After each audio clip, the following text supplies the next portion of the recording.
amefuta kazi. Sawa. Tumesema Cherera na wenzake must come back. Sawa. 5 na mwisho tumesema fungua 7, ukweli julikane. Wangapi mnaunga mkono? Wanaunga mkono? Halo. Sasa wacha nipatie bwana Kajwang asalimu nyinyi. Ruaraka fire! Wakileta noma tuko na no! Wakileta nyoko tuko na nyo!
Tumekuwa na rais ambaye anatupa karibu kuwa viongozi, lakini nawashukuru kwa sababu nyinyi mtalinda katiba yetu.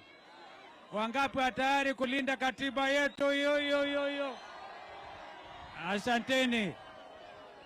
Karibu atuumize, lakini Mungu ni mwema. Thank you. Haya, Bwana Wajakoya.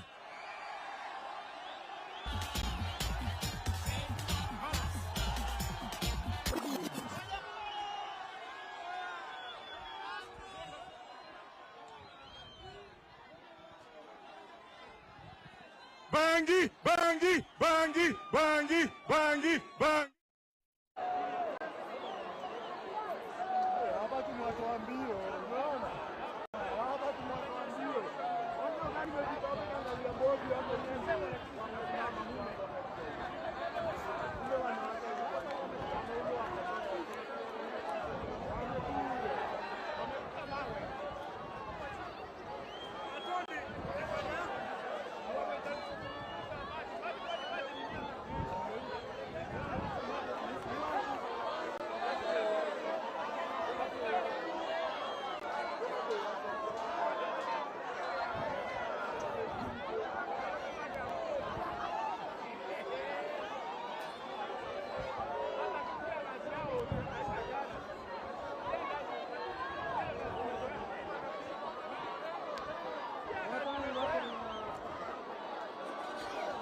Sana huyu jamaa.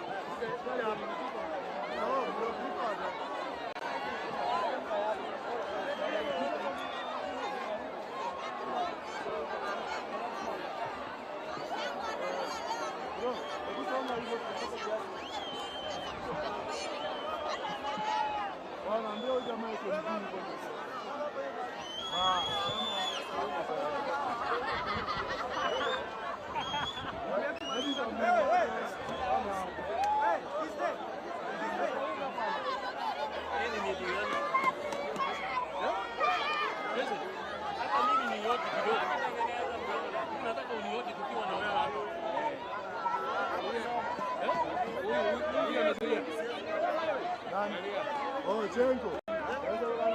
Uwezi kukuoti hapa. Bila tuko hivi. Unataka kukuoti na sisi tuongea hapa. Ongelesha na Mungu.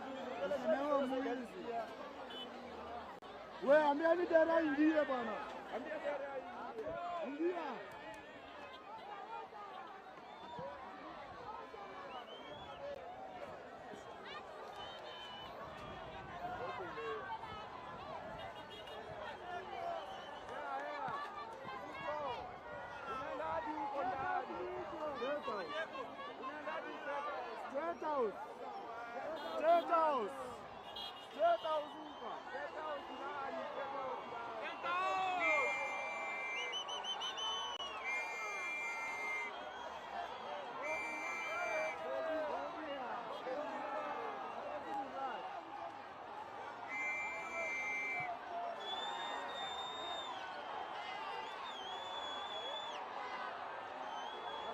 Dere radake mgani?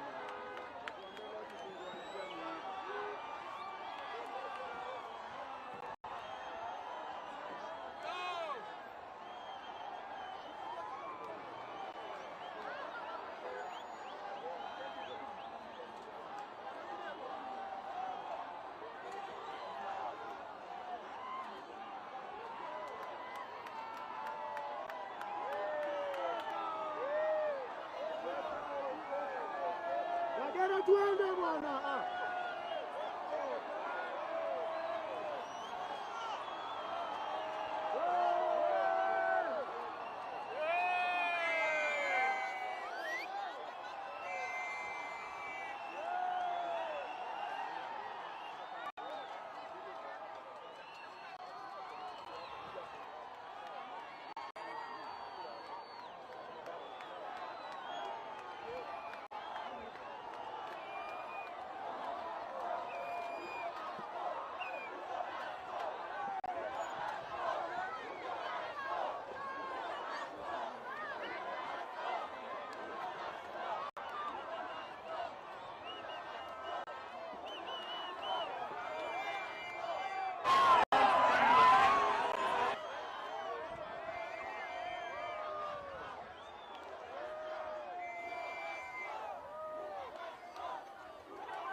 Absolutely. Thank you. Thank you very, very much for joining us, coming to you live from Mathare North.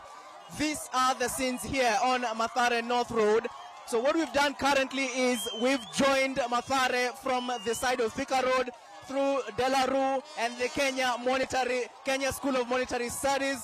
Right ahead, we are expecting that Azimio leader Raila Odinga will be coming from that particular direction, making his way this way to Thika Road. And of course, just to get to understand what locals here have to say, they are saying that the cost of living is high. They are saying that they ought to be listened to by President William Ruto. You can see that some of them are wielding empty sufurias, empty cups. They are saying that today is the day that President William Ruto must listen to them.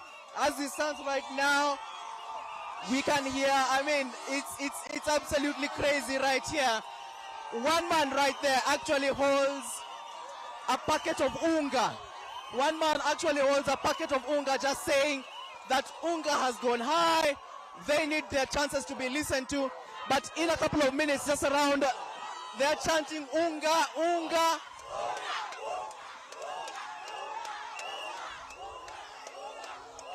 Yes, a very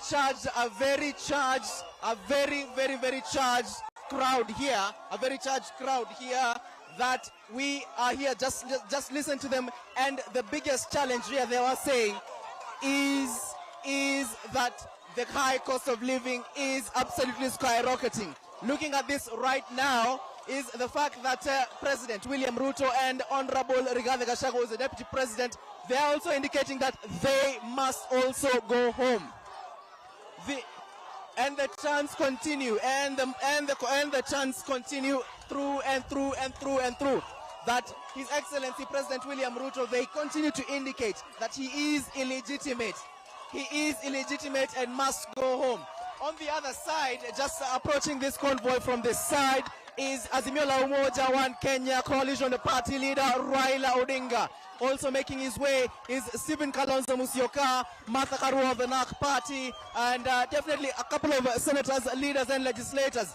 Talk about someone like now Minority Whip, Deputy Minority Whip Senator Ledama Olekina, also expected to make his way right here. And of course, we continue to listen to what they have to say. Remember, the end goal for this particular move, is to get to CBD and definitely get to Uptown here. I think it's quite interesting here, Olive, if definitely my camera person Nyongesa can pan, is that we are currently on top of our Isuzu D-Max. We are currently on top of our D-Max right here. This is the only best position that we can be able to meet and speak to these guys. Of course, other challenges being spoken about are the issues to do with the IEBC selection panel. You'll remember yesterday in Ongata Rongai, Raila Odinga indicated that it is not possible under any circumstances that the referee is selected from one panel. Of course, from one side, they're indicating that the referee has only come from the Kenya Kwanza side and has not been a part of the Azimio la Umoja One Kenya Coalition side. Of course, they continue to state that they want their grievances to be heard. Remember, 4 IEBC commissioners, the 4 dissenting IEBC commissioners, led by Juliana Cherera, who's the vice chairperson of the IEBC, who actually resigned to the run-up to this particular protest, had contravened and were against the election results of this particular election. Now, approaching from that particular side is the Azimio la Umoja One Kenya Coalition leadership right here, and we're expecting that they will join us in no time to just continue to speak to people here and there. We have seen a couple of arrests in a couple of days. This is a drive that we have been waiting all through, all day, and definitely now is where we are getting to, and the crowd is absolutely charged. The crowd is absolutely charged.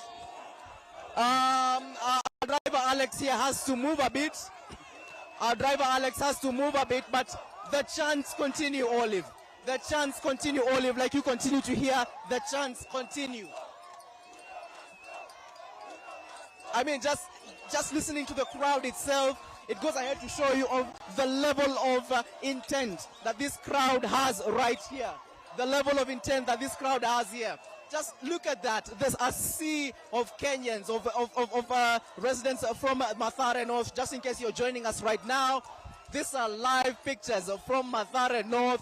And this direction that we're taking right now is the direction towards Thika Road from the extension of the Delarue, the money-making company that's Delarue, and the Kenya School of Monetary Studies into Thika Road.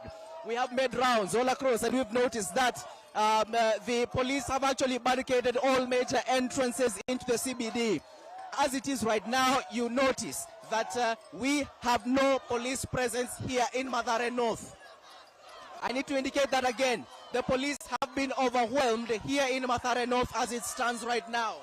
We had some live photos and some live shots of them actually being scampered away by police, by residents here. And definitely, we continue to listen. We see if it's possible to hear what the leadership of the Azimio la Umoja One Kenya coalition has to say and has to give to this particular discussion. But of now, let's just listen to what's going on right now. The chants continue and they continue, and they're indicating that they will go on and on and on and on, Olive.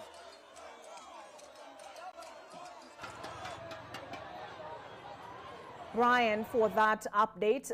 Brian actually began the day at the UDA headquarters, and Kenyans being Kenyans and being asked what happened of their peaceful demonstrations and picketing. They had stated that they were expecting 20,000 people in today's picket in Karen, Kitisuru and Lower Kabete, leading to Raila Odinga's home, Stephen Kalonzo's home, Martha Karua and Eugene Wamalwa's home. There had also been calls for the children of these Azimio principals to take part in today's protests. I have seen Winnie Odinga, and there have been several tweets. If I'm just pulling up my Twitter account, both by Raila Odinga and as well as Makau Mutua, that have been shared with me. And pulling up Raila Odinga's tweets, their vehicle, their windscreen has sustained some damage. Raila Odinga had called for people to join the protests in Nairobi today if they are able, if not to protest wherever they are. And the last tweet tweeted on Raila Odinga's account was 5 minutes ago, and it reads, "This illegitimate regime has consistently shown animosity towards my daughter Winnie, and today they wasted no time in attacking her vehicle. Such shameful conduct should not be tolerated, but we refuse to be intimidated.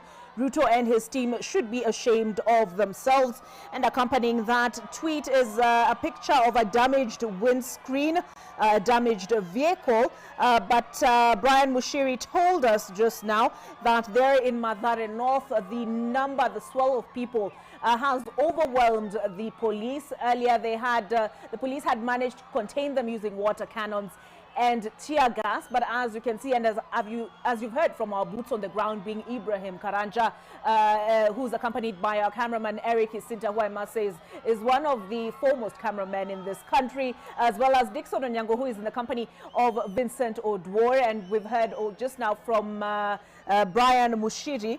And they say this crowd has steadily grown, those accompanying Raila Odinga, as they made their way snaking through. They went through Jogoo Road and ended up in Eastleigh, eventually now through Juja Road, and they're eventually now in Mathare North.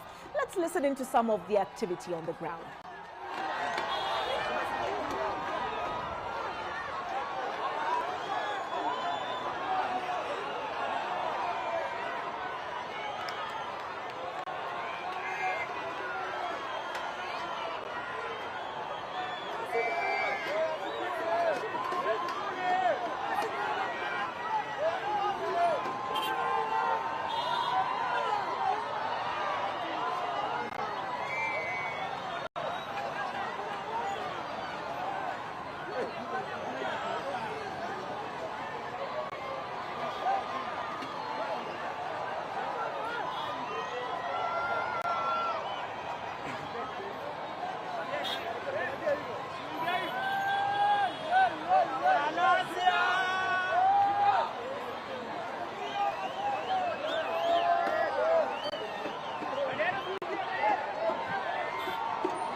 uko off kabisa.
Silaha yetu ni mdomo peke yake. Tumewalaani na mlaaniwa na Mungu kutoka juu. Wametenda vitendo vya shetani. Shetani hata shetani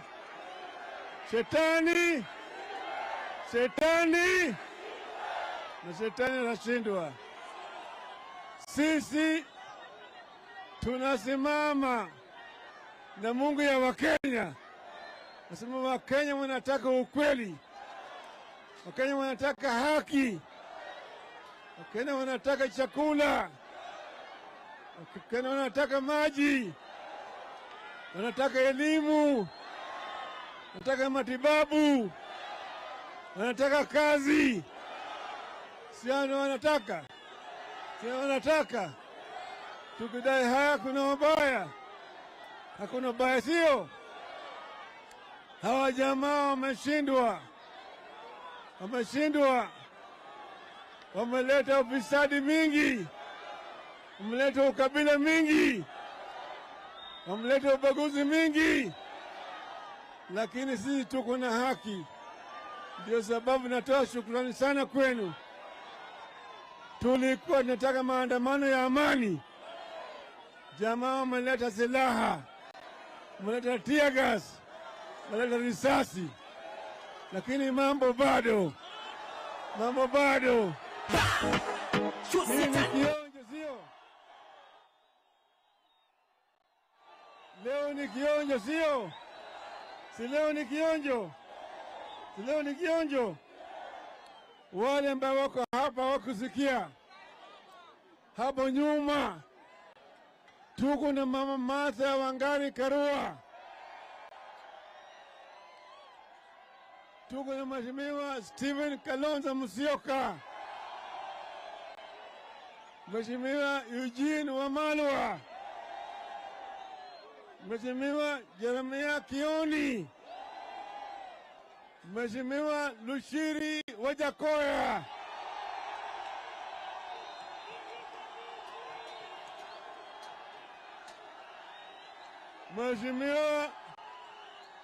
Mheshimiwa James Orengo, Mheshimiwa Gladys Wanga, Mheshimiwa Lilian Gogo, Mheshimiwa Babu Owino, Mheshimiwa Salasia, Mheshimiwa Rosa Buyu, TJ Kajwang', tuko na Otiende Amolo, Teddy Mwambire, Mheshimiwa Godfrey Osotsi, Mheshimiwa Oron kutoka Kisumu, Mheshimiwa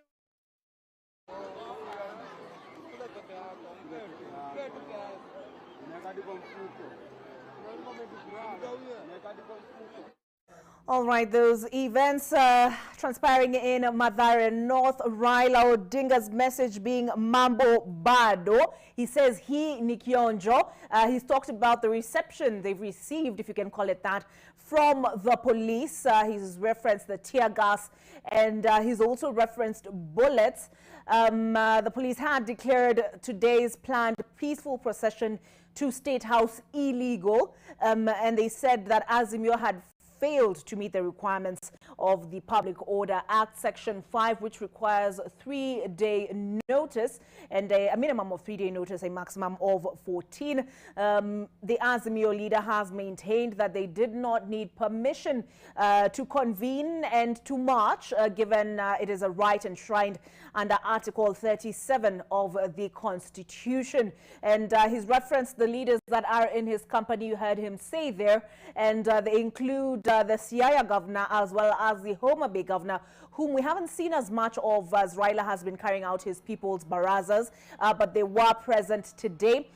There were demands for the release of Opio Wandai, Stuart Madzayo, who were taken into police custody at the Kenyatta International Convention Center. We also saw that Junaid Mohammed, Edwin Sifuna were denied entry to the KICC, something that Azimio has taken issue with, given that KICC houses members of parliament and that given it is a public space.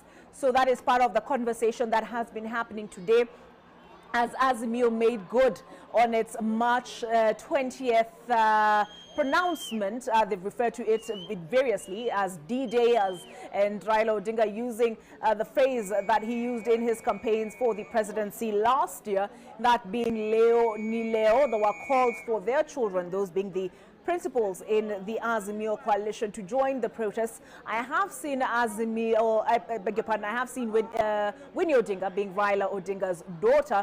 I'm not too certain about the other children, but there was also a request by UDA for their supporters to hold parallel protests today. And there has been no update on that yet. They had said that there would be 20,000 of them marching to the homes of Raila Odinga, Martha Karua, Eugene Wamalwa at least. So the planned procession to State House has been thwarted by the authorities, forcing the Azimio coalition to take a circuitous route that began in Serena after 2:30 p.m. Today. We've been keeping an eye on these events since 6 a.m. in the morning when we started this broadcast. Yes, so there they are. They went through Jogo Road. We saw them in Eastleigh, Juja Road, Mathare, where they are now. Given it is 5:30, will the Azimio coalition abandon the procession to State House for today? Because they have told us, Mambo Bado, every Monday moving forward, they will be holding protests, and they have a long list of demands, and if I can just go through that for you. But they have lamented the high cost, or rather the high taxation that the country is under, the burden of taxation. They've also raised issues to do with corruption, and as well as the nature of public appointments that are being made by Kenya Kwanza, at least on the issue of cost of living. And I'm just trying to pull up that statement on my phone so I can make reference. But on the question of cost of living, given the sufurias that came out today, at least in Mathare, there appears to be consensus. They've also taken issue, and I have the statement here with me. They've also taken issue with the removal of subsidies. So the first one on their list was the high cost of living. They say which is the high cost of living in Kenya, which is as a result of the massive looting and of public resources, and the heartless, what they say is heartless withdrawal of subsidies to food, fuel and education by the Kenya Kwanza regime. In fact, the question of corruption has been raised by Raila Odinga in Mathare. He has made several stops and has been passing the same message message over and over. The overtaxation by this, what he calls illegitimate regime, is killing our businesses, impoverishing our families, damaging opportunities for investment. He says this must stop for Kenya to recover economically. GMOs is another issue they've raised. And the attempt by the Kenya Kwanza regime to single-handedly reconstitute the Independent Electoral and Boundaries Commission. And he says by forming a William Ruto Electoral Commission, they demand that there be involvement, inclusivity in the reconstitution of IEBC. He says they're also protesting on account of what they term electoral deceit for overthrowing the people's will and refusing with contempt, they say, to open the service to affirm the truth. They say there was victimization of Commissioners Irene Masit, whose removal was recommended by a tribunal, Cherera Nyangaya and Wanderi, for standing with what they say is the truth. And they go ahead to also lament what they say is the contempt with which the Supreme Court treated the Azimio 1 Kenya presidential petition, which they say is the epitome of, quote, judicial thuggery. And they say the judges were subservient and unprofessional and politically biased given the remarks they made. And I see number 8 on their list of demands or list of grievances in this case is the accumulation of all powers, legislative, executive and judiciary by President William Ruto. They say this is the definition of tyranny and dictatorship. Just going on with this statement, they say the creation of the unnecessary and unconstitutional officers in the public service, including those of their spouses, daughters and sons, at the expense of an already burdened taxpayer. And they've also, in that vein, raised the question of the creation of the office of CASs. So I think that about captures it. Let's cross back over to Mathare, where we left off that convoy.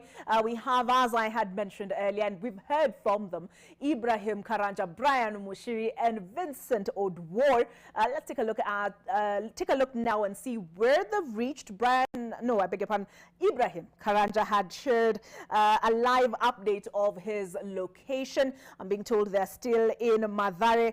As I pull that up here on my phone, let's head directly there. Sasa saluti ya kutoka. Nifungwe picha sitarudi nyuma, nipigwe teke. Nipigwe teke. Niwekwe pingo. Haya, tumesanya kwa kwamba tunataka kuanza na mshidani tukienda town.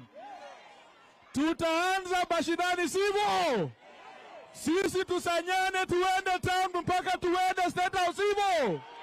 Sasa baba, mara ingine tunaenda huko, tunaanza hapa Mathare sivyo? Shetani ashindwe! Shetani ashindwe!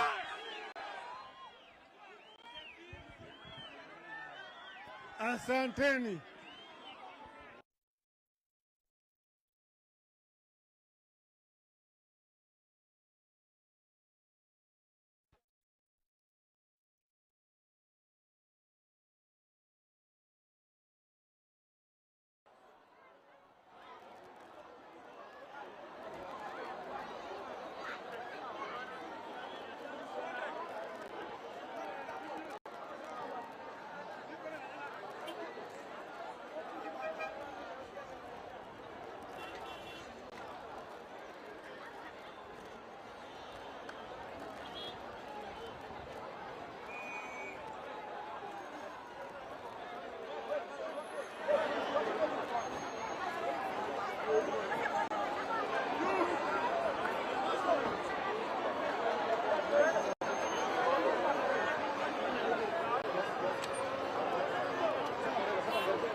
Well, when Raila Odinga first called for his supporters to act. That was around 7th of December 2022. And that particular time, the issues that Raila Odinga was having was majorly the committee, the Justice and Legal Affairs Committee at the National Assembly, that at that time had just received petitions for the removal of 4 IEBC commissioners. Remember, Juliana Cherera, Justice Nyang'aya, Francis Wanderi, and Irene Masi. So around that time, just to bring you, our viewer, to speed on how we got here today, is that immediately upon the receipt of those petitions, JLAC started here, determining whether they would recommend the president to form a tribunal. And Raila Odinga stated that he would call the people to act on behalf of those commissioners. And that is when he called for that particular meeting at Kamkunji grounds. Just to give you the political image of this particular area, Kamkunji grounds is under the constituency of the Member of Parliament, Yusuf Hassan. So that is where, that was the reason for the very first rally. And when we went to that rally and expecting action, or the people to hit the streets in defense of Juliana Cherera and the 3 other commissioners, Raila Odinga in that particular meeting issued several other demands. And I remember so well because I covered that particular rally at Kamkunji grounds. The points were read, or what was said to be a Kamkunji declaration was read by Ugunja Member of Parliament and National Assembly Minority Leader Opio Wandai. There was an array of issues, I think about 11 issues that were in that particular list. The Juliana Cherera issue was one of it. Then immediately after that, because this was on the 7th of December, there was a further promise that Raila Odinga and the Azimio team will hold parallel Jamhuri Day celebrations. Again, that is last year on the 12th of December. And in that particular meeting on the 7th of December, they stated that, look guys, when President William Ruto heads to cover Jamhuri Day celebrations at the Nyayo Stadium, then the rest of us will go to Jacaranda grounds in Embakasi East. Again, just to give you the political context, is that Jacaranda grounds in Embakasi East is another Azimio or ODM stronghold, having the representation of Babu Owino, who is the Member of Parliament for that particular area. But even as that date drew closer, we saw a press conference called by Opio Wandai at the National Assembly, in which he said those Jamhuri Day celebrations would not happen. And many people at that particular time said that Raila Odinga had perhaps cowed not to have the parallel celebrations because he had assured his supporters that this would happen. However, Raila Odinga came out and said that he had received an invite from the United States and he would be out of the country, and that is why the parallel Jamhuri Day celebrations did not happen. Similarly, after coming back from the United States is when Raila Odinga came with what was said to be a bombshell that initially was mentioned to us by the Jubilee Secretary General, Jeremiah Kioni, who came out in a press conference stating that they had different results of the August 9th presidential election that were declared by IEBC on the 15th of August and were consequently also upheld by the Supreme Court. And by this time, Jeremiah Kioni said that there was a whistleblower who had come out and given them the actual results. And Raila Odinga, upon his return, endorsed this very sentiment, in fact repeated that now he wanted servers to be opened. And this being in December, Raila Odinga promised that he would call his people out. But yet again, that did not materialize till the end of 2022. And so many people started speaking about, is Raila Odinga really serious about having mass actions? Was it announcing that this would happen, then it does not happen. But again, we fast forward to February 22nd, 2022, because Raila Odinga by this time had assured that he does not recognize the government of William Ruto, especially owing to that information that had come from the alleged whistleblower. On the 22nd of February 2022, upon making different rounds in the country, Raila Odinga converged at Jivanji Gardens in the name of national prayers. And it is at this point where he stated that, look, it is finally time that my supporters and I are going to hit the streets just to have some issues resolved by the government. And at that time, he read a list of 5 issues, with a sixth demand being that if this is not done within 14 days, then my people will go out to the streets in terms of mass action.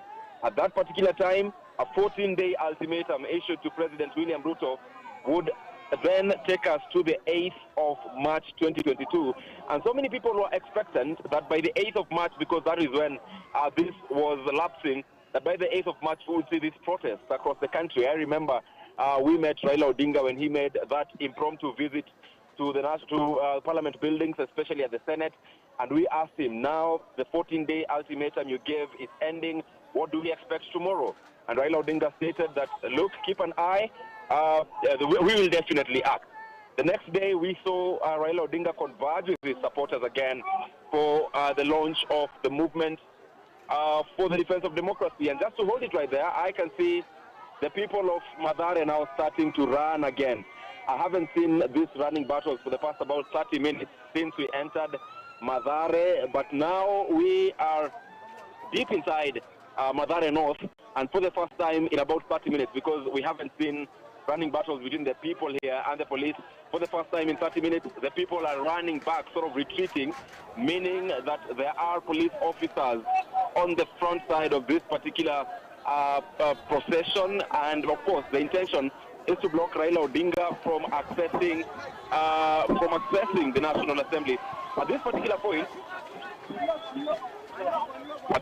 point, no one knows whether Raila Odinga will head to town or not. No one really knows whether Raila Odinga will head to town or to State House. But the running battles have even forced Eric Isinta back into the car. But you are still seeing the live pictures. Even as the police act, we believe that they have lobbied actually tear gas canisters, as well as using a water cannon on the demonstrators. Look at them retreating from the direction in which we were heading. We are in Mathare North in a few, because this route would lead us to Thika Road. I think the plan by Raila Odinga is to access town now through Thika Road, and it will be interesting to see what happens there, because at this particular time, Thika Road is known to be busy with traffic. Stones being thrown to the police and vehicles speeding off, leaving Mathare towards Thika Road, surely. This is towards Thika Road. We are right outside the Kenya School of Monetary Studies at the Central Bank of Kenya. Police officers here with some people who are standing behind them. And the vehicles are now heading at a very, very high speed, approaching Thika Road, the Thika Superhighway. And I can see from the front that tear gas is still being lobbed at the demonstrators at the direction in which we are heading. So clearly meaning that the police at this particular point, because they did not touch this procession all through Mathare constituency, but now that we are hitting Thika Road, the police are making an attempt to stop the procession. Again, just to give you political context, Mathare constituency is another Azimio stronghold, of course having the representation of Anthony Oluoch in the National Assembly, who is an ODM member of parliament, and perhaps that explains why the police did not get deep into Mathare, because we have seen previously each and every time running battles between the police and people in such places where there is such a huge population leading to damages and such. So I believe the police also, one, did not want to get into Mathare because there were huge crowds. So throughout our drive in Mathare, it was safe, it was calm. But right now that we are approaching Thika Road, we are right outside the Kenya School of Monetary Studies. Things are starting to change. The police sort of blocking Raila Odinga, but the procession continues. I can see more people running back from where we are heading, meaning it now leaves the vehicles heading to this particular direction. But the resolve in the people here is what is quite interesting, because every so often they engage the police. The police lob tear gas canisters at them, or the police use water cannons on them, and then a few minutes later, these very, very people come back to the procession and follow the vehicles. But right now, there is a huge reduction. Look at that vehicle right in front of us. Even those people who are hanging on it, sort of ducking down every so often just to protect themselves so that they are not. Thika Road, I believe, yes, we are now getting into Thika Road, right from Mathare North, and we have turned left, meaning we are heading to town. Let's see how successful this is, because remember, from this particular point, Raila Odinga has got several options. He can access State House, perhaps get to town, use the Uhuru Highway, then take that turn at the St. Paul's Church, or he may also decide somehow find himself at State House. There are so many options that Raila Odinga has being on Thika Road, and this is why this particular time, where several options are on the table, it is interesting to see what option Raila Odinga will take in terms of if he is still accessing State House, then what route is he taking to State House? While addressing the people of Mathare North a few minutes ago, he said, hiki ni kionjo tu, this is just the beginning. And there is that plan to keep having these demonstrations every so often on a weekly basis. So perhaps if there is no success in accessing State House today, then there could be success in accessing State House in the subsequent demonstrations. I have also seen a tweet by Martha Karua urging the people to be ready to stretch for long enough. Perhaps this is a tweet we can retrieve to get the words verbatim, but it is to the effect that be stretched this long enough until we get the illegitimate regime out of power. So that was a couple of minutes ago, say about an hour ago, by Martha Karua. So it may mean, with the urge that we be ready to hold it longer, it may mean that this may head right into the night. But we are on Thika Road, cars now moving, vehicles, the traffic is moving really fast, and we are trying through Simon Shiko, trying to keep up with the procession to know what exactly and where exactly they are heading. But let me take you back to where I was before that police action and the people started to run back. And before the people, sorry for that, before the people tried to run back, I was bringing you to context in how we ended up here at this particular situation. And I had reached a point where on the 22nd of February 2023, Raila Odinga had that meeting at Jivanjit Gardens. It was a prayer meeting in which he issued the 14-day ultimatum. The 14-day ultimatum ended on the 8th of March. We asked Raila Odinga when he visited Parliament buildings what the action was. He said, wait, you will see that when the time lapses. And the next day we saw him again launching what he is now using in the anti-government protest, and that is the movement for the defense of democracy. At that particular time, Raila Odinga coming out wearing some beige combat as well as red beret, and a group of youth who are said to be members of the movement for the defense of democracy. And they said that having launched this, we now embark on nationwide protest, even as it heads to the 20th of March, which is today, where we will all converge in Nairobi and head to State House. We saw from that particular advisory by Raila Odinga, a couple of counties witnessed this mass action or witness demonstrations. We saw now the police move in and try to stop Raila Odinga in all his movements. Remember, when he went to Kisumu recently, we saw that picture where the police had barricaded a road towards Kisumu State Lodge. And all this was sort of trying to stop, because he had indicated that the march will head to State House. So it was all in terms of trying to stop him from accessing this very critical national office. This is where the president resides. So today, Raila Odinga came out at around 2 p.m. The thing that was spoken about, especially, he was for so long challenged by the Kenya Kwanza side, who said that Odinga wants to have his way into government. He wants to push the government to the wall and push for what is called nusu mkate. But that has not happened. At this particular point, Olive, I am saying the route that we are taking, because we are at the tunnel of Muranga Road and Professor Wangari Maathai Road.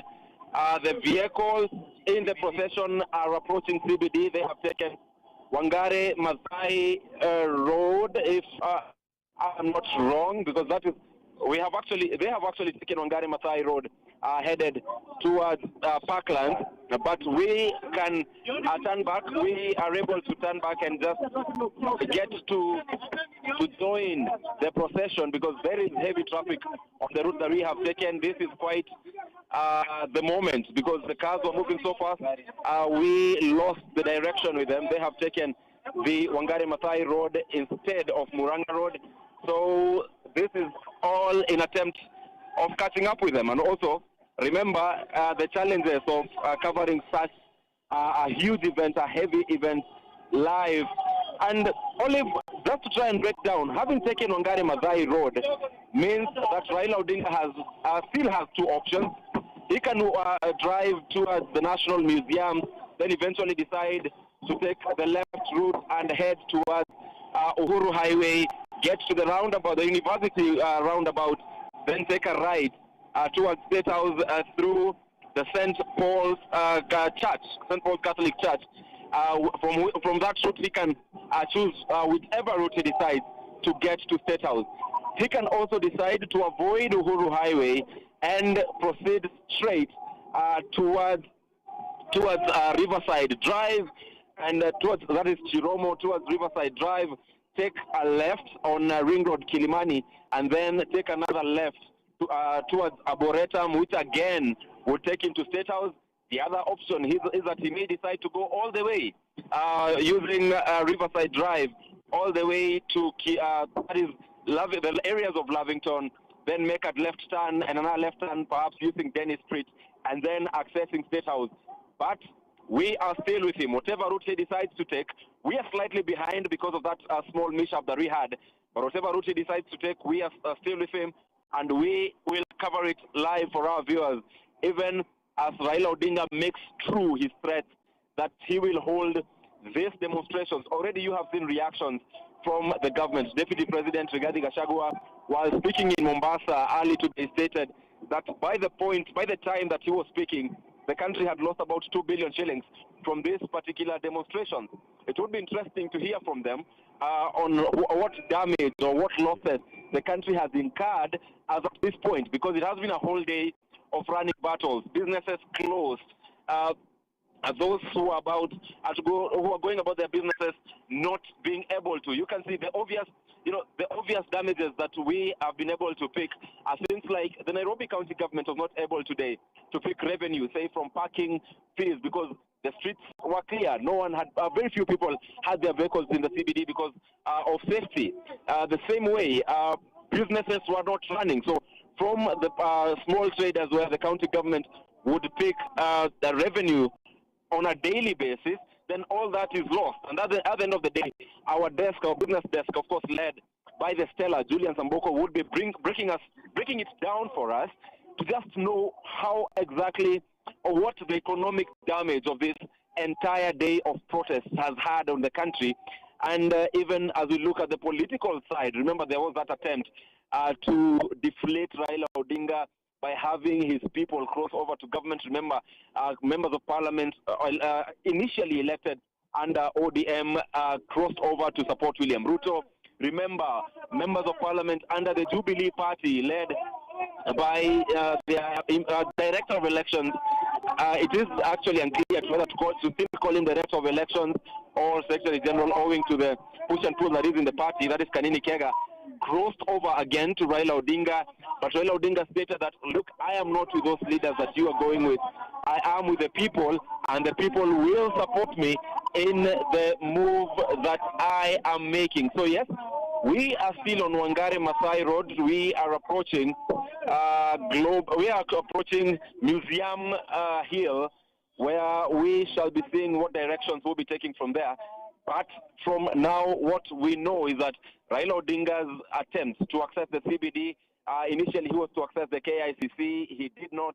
He went to Serena, there was a bit of a push and pull there, and now he is very few minutes from the CBD. If he decides again to go back to the CBD, it is very, very possible. We have not seen the police officers yet. We want to see where they will be positioned, because I think the key area that they are protecting is State House, and the route that we are now taking offers Raila Odinga a lot of options in terms of accessing State House.